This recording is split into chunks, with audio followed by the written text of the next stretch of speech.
Terima kasih pemirsa, Anda masih bersama kami. Ya pemirsa, lambannya proses vaksinasi di beberapa kabupaten yang ada di Kalimantan Barat sesuai instruksi dari Menteri Dalam Negeri atau Mendagri, Gubernur dapat merealokasi stok vaksin di kabupaten yang vaksinasinya lambat kepada kabupaten yang membutuhkan vaksin.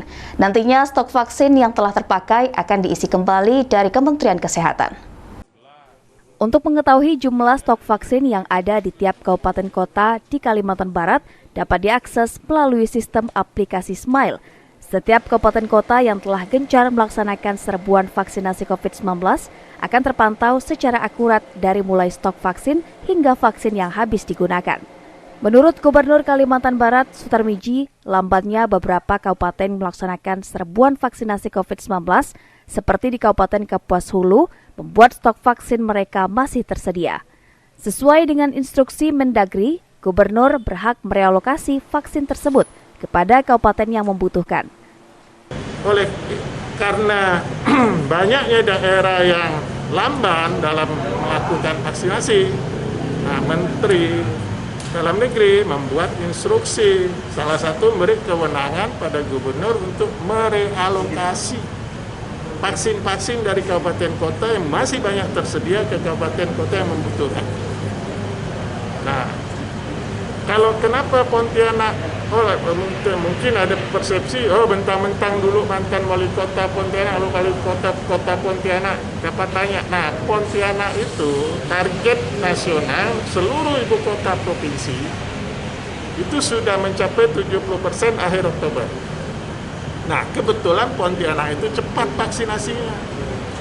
Ya, cepat vaksinasi di sini. Sekarang aja sudah hampir vaksinasi satu itu sudah hampir 53%. Saya yakin akhir Oktober bisa. Sutarmiji menambahkan, saat ini target nasional seluruh ibu kota provinsi di Indonesia sudah mencapai angka 70% vaksinasi mereka hingga akhir Oktober mendatang. Kota Pontianak sendiri telah mencapai angka 53%.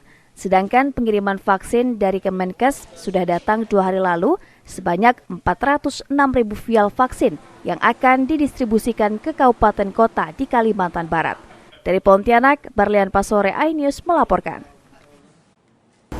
Serbuan vaksinasi COVID-19 terus dilakukan oleh Satgas Penanganan COVID-19 Kota Pontianak, salah satunya di Puskesmas Perumnas 1, Kecamatan Pontianak Barat yang melayani vaksinasi dosis 1 dan 2 kepada masyarakat.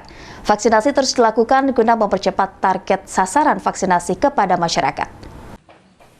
Pelayanan vaksinasi COVID-19 di Puskesmas Perumnas 1 dibuka sejak pukul 7 pagi hingga 12 siang. Masyarakat Kota Pontianak bisa melakukan vaksinasi mulai hari Senin hingga Jumat. Vaksinasi di Puskesmas Perumnas 1 ini menargetkan 100 hingga 150 orang masyarakat yang diberikan vaksinasi hingga selesai, sesuai nomor pendaftaran. Menurut Kepala Puskesmas Perumnas 1 Yeni, vaksinasi tahap 1 dan 2 yang dilakukan tersedia vaksinasi Sinovac dan Moderna. Dan stok vaksin di Puskesmas Perumnas 1 mencukupi, sehingga masyarakat Kota Pontianak bisa datang ke posko pelayanan vaksinasi COVID-19. Alhamdulillah untuk antusias masyarakat sangat banyak ya yang ingin vaksinasi. Karena sekarang juga stok vaksin kita juga banyak, sehingga alhamdulillah bisa terlaksana dengan baik. Dan bahkan kami mengajak seluruh masyarakat khususnya Kota Pontianak untuk bisa vaksinasi ke puskesmas. Sejauh ini yang paling banyak kita temukan menjadi kendala vaksinasi yang belum bisa dilakukan itu terkait tekanan darah, Pak. Di mana batas tekanan darah yang bisa kita toleransi untuk vaksinasi itu sistolik 180, diastolik 110. Jadi tensinya harus di bawah 180/110. Jadi itu yang paling banyak sekali kita temukan penyebab penundaan vaksinasi. Sejauh ini proses vaksinasi COVID-19 di Puskesmas Perumnas 1 belum menemukan masyarakat yang mengalami kejadian ikutan pasca imunisasi atau KIPI setelah habis diberikan vaksinasi. Dari Pontianak, Barlian Pasore, iNews melaporkan. Kabupaten Sintang akan menjadi tuan rumah MTQ. Informasinya akan hadir setelah yang satu ini tetap di iNews Kalimantan Barat.